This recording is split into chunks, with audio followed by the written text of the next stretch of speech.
seulement une opération du gouverneur. C'est l'opération de tout le monde. En sûr. termes de gestion, on parle de la décentralisation. Le gouverneur n'est pas le seul, sinon la seule autorité politico-urbaine de la ville de Kinshasa. Elles sont beaucoup, les autorités politico-urbaines. Mais qu'est-ce qu'elles font? Le bourgmestre, le chef du quartier, les chefs des riz, ils font quoi? Est-ce qu'il faut vraiment que le gouverneur de la ville de Kinshasa puisse descendre sur le terrain? Mais on construit aussi n'importe comment, n'importe où. Mais tout ça aussi c'est un autre problème. Les constructions anarchiques, ça aussi c'est un autre problème. L'impunité.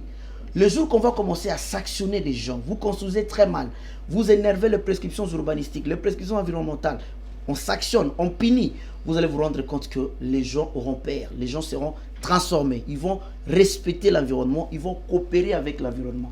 Parce qu'aujourd'hui, on constate que les gens se comportent va-et-vient vis-à-vis de l'environnement.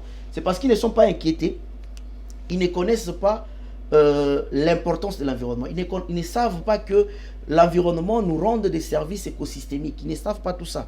Voilà pourquoi ils se comportent va-et-vient. Alors, l'information, c'est très important.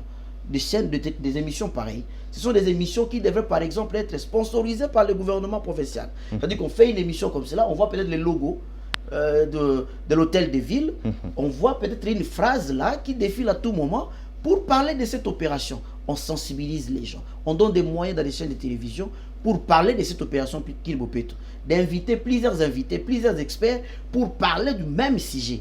Vous allez vous rendre compte que les gens vont s'accaparer de ça. Que faire pour, n'est-ce pas, pallier, n'est-ce pas, ces problèmes des constructions anarchiques? Parce que l'on en parle nuit et jour. On voit la ministre de l'Environnement, ministre provincial de l'Environnement de Kinshasa, Laetitia Benakabamba, qui avec son équipe, Sido Kassanda, le coordonnateur provincial adjoint de Kinshasa Bopeto, mais également son collègue de l'Intérieur, Sam Leka Sampied, qui travaille nuit et jour. Non, question de faire véhiculer les messages, mais on ne parvient toujours pas à capter les messages. Surtout, là, je m'adresse à la population congolaise.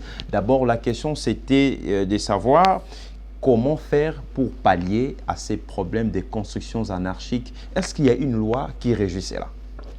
Merci beaucoup, messieurs les journalistes. Moi, des fois, ça me fait trop mal de parler des constructions anarchiques.